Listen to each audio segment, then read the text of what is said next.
কাছে দিতাম, বান্দা খাবার তোর সামনে চলে আসবে, খাবারটা ভালো না খারাপ পেছন দিকে নিয়ে যেতে হবে।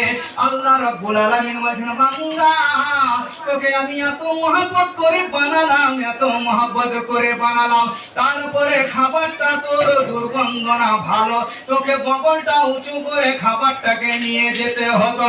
আমি আল্লাহ রাব্বুল আলামিন তোর নাকটা এমন জায়গায় সিস্টেমে বসিয়ে দিলাম, তোর চোখগুলোকে এমন সিস্টেমে বসিয়ে দিলাম, দাঁতগুলোকে এমন সিস্টেমে দিলাম, মিডল পয়েন্টে জিভাটাকে দিয়ে দিলাম, যে জিভাটা তোর খাবারের 3,000 কোটি বলা হয়েছে। কোন মুফাসসিরিন কেরাম বলছেন যে না, জীবের কাজ হলো 3,000 কোষ জীবের মধ্যে রয়েছে। খাবারটা কেমন হবে, ভালো হবে না খারাপ হবে, জীব অগ্রিম ভাবে জানিয়ে দেবে। তাহলে চোখটা সিস্টেম করে দিলাম, নাকটা সিস্টেমে বসিয়ে দিলাম, জিভাটাকে মিডল পয়েন্টে দিয়ে দিলাম, ঠোঁটগুলোকে তোকে দিয়ে দিলাম। এমন সময় বান্দা তোর কাছে খাবার আসবে, বান্দা তোর কোনো কর্মে অসুবিধা হবে না, কিন্তু বানালাম বান্দা তুই আমার ইবাদত করবি। মসজিদে আজান পড়ে গেল, খবর পাওয়া গেল না, আমার মালাইকারা বলে, আল্লাহ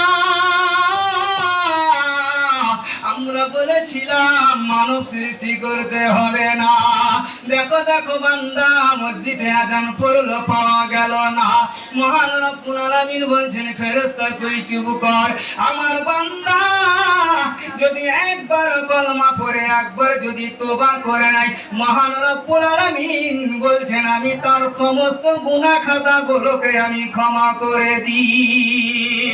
সোনার চাঁদ ভাইয়েরা আমার, মহান রব্বুল আলামিন বলছেন, বান্দা মায়ের গর্ভে যখন তুই ছিলিস আমার ফেরেশতা বলেছিল, আল্লাহ কানা বানাবো না খোরা বানাবো, কালা বানাবো না ফর্সা বানাবো, ছেলে বানাবো না মেয়ে বানাবো। মায়ের সঙ্গে বাপের মেল হয়ে গেল, মিলন হয়ে গেল, মিলনের পরে তুই ফোটা বীর্য থেকে নাপাক থেকে তোকে আমি গঠন তৈরি করলাম।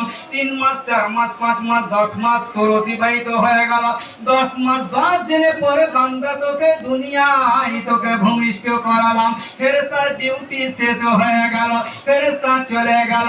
এমন সময় বাচ্চা